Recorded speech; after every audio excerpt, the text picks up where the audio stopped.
We're here with head golf coach Bruce Heppler as Georgia Tech prepares to play in the Capital City Club Match Play Championship on this Saturday, involving Florida State, Georgia, and Auburn. And the Jackets will play Auburn on Saturday morning in the semifinals. Coach, let's start our conversation with that this morning. Talk about this event this weekend and the uniqueness of it and sort of how it came together and you know, what's your outlook on playing it?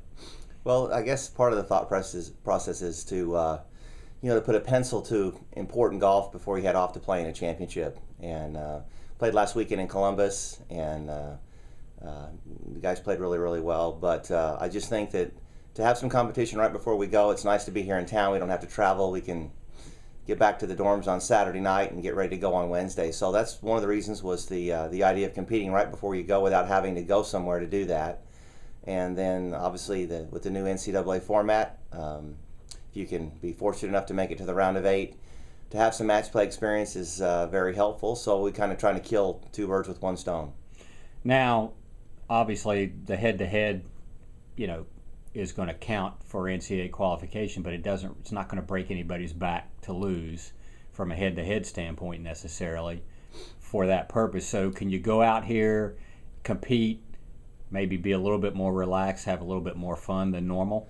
Yeah, I don't think the guys are even thinking about it counting, or it's just kind of personal. Yeah. It's rivalries with guys on other teams that they've had since junior golf, and obviously there's school things in there too. So I think it's more about a rivalry game or a match, and I think that's what's neat about the NCAA format, is it's more like what everybody else does. So I think all that other stuff's out the window. We're playing 6 instead of 5, and for something different, and give someone else another chance to have the experience. So I don't think that has anything to do with it. Now, this event kind of came together. Everybody that's participating had a competition date available.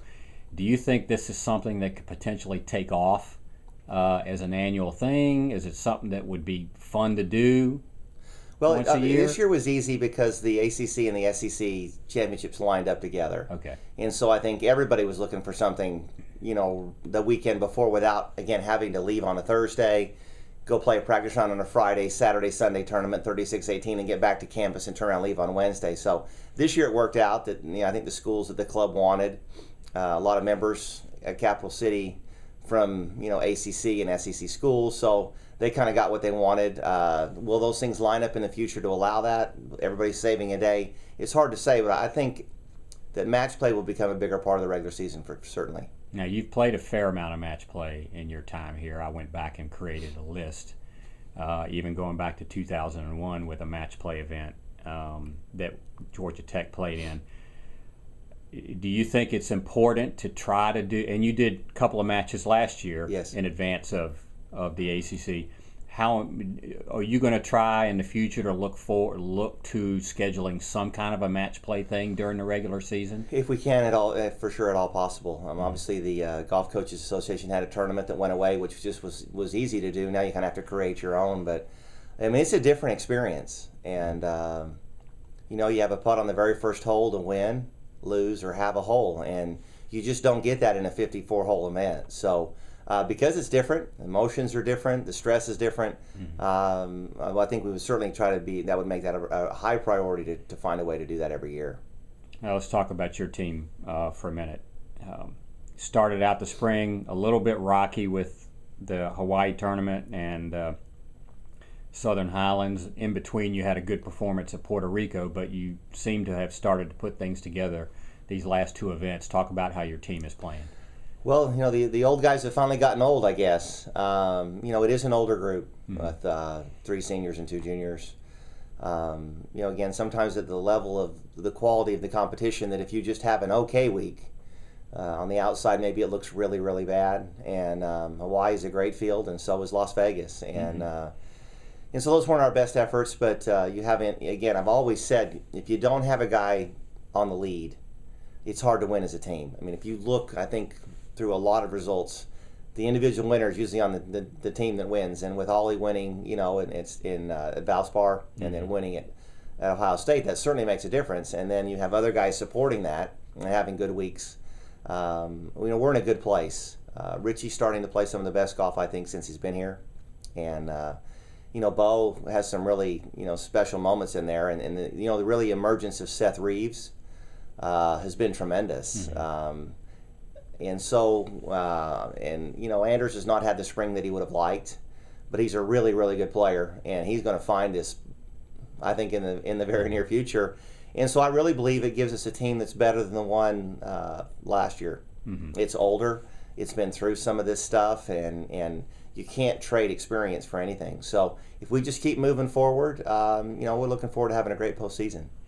Now, you mentioned Ollie a minute ago as winning the Valspar. He also won the co-medalist at the Kepler. Today he was named to the Palmer Cup team for the United States. He's a semifinalist for the Ben Hogan Award.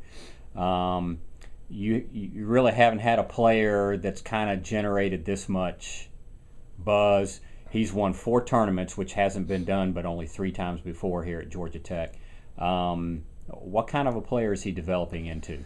Well, he's really just kind of rounding into what everybody thought he would be from his junior career. Maybe second or third ranked player coming in here. His peer group's pretty strong with Patrick Rogers and Justin Thomas, and so that's what he was. He makes a junior Ryder Cup team before he gets here, and it just took him a while. And it has been a while since we've had a guy in Player of the Year consideration. A lot of first team All-Americans, but not guys that can be named the guy. And so I'm happy for him. He works really, really hard. I can say, pretty clearly that he has as much passion for what he's doing as anyone we've ever had. And strong physically, and he's just growing as a person, which helps him with his perspective on things. And obviously, he's going to have to figure out how to even more so climb into a bubble and just do that stuff and let all the other things, and you got to keep those away from him while he's playing. And so he has an opportunity to learn a lot about how do you play. He's learned a lot about how to deal with stuff when it's not what you hoped for, and now he's going to learn how on the other side of how do you deal with all this other stuff swirling around. So you just try to make every situation a learning experience. And then obviously we go back with another one of your star guys that you recruited early on in your time here. Matt Kuchar had a very good performance at the Masters this past weekend. Georgia Tech had 4 alums in the event, tied for the most of any school. You're not at the top of that Rivals Cup list this year, but you're still second. You're still got a lot of guys having some good years on tour. So how much does that mean to you to have all your guys out there playing and being successful, and to this program? Well, you meet them when they're 15 and 16, and they all have the dream to go do that. And so for me to sit back and watch on TV or end up in a gallery every now and then and see people whose dreams have come true it's kind of coaching. It's kind of not something that everybody gets to do, for sure. And not everyone in this world gets to do exactly what they want to do, and remind them of that fairly regularly, that they ought to pitch themselves every Thursday morning that they're getting to do exactly what they want to do. And for me, it's a big part of the joy of coaching is to see guys who've spent their whole life wanting to do one thing and get to do it at the highest level is pretty rewarding for me. How much does that mean for this program or for this school to have those guys on TV every week? And everybody knows they went to Georgia Tech. How much does that mean? Well, I don't think anyone comes here because of that. Right. It certainly creates an opportunity for people to look at your program, because you can say, well, wow, they look at all the guys out there. And so I think it gets people to come see us. Eventually, at the end of the day, they've got to like Atlanta. They've got to like the courses that we play and where we live, and the entire environment. So it certainly opens the door. And then I think as far as closing a deal, it's if a kid sees Atlanta and sees Georgia Tech and the academic environment and what they want to do, you can kind of make a decision knowing others have done it ahead of you. So I don't think it's any reason why anybody makes a decision, but it certainly aids us in recruiting and getting people here. And then when they have to make that decision with all the unknowns that they're making it on, to say, hey, I know there's been 9 guys that have made it, there's been 10 guys that have made it. I think that helps them feel good about their decision. Great.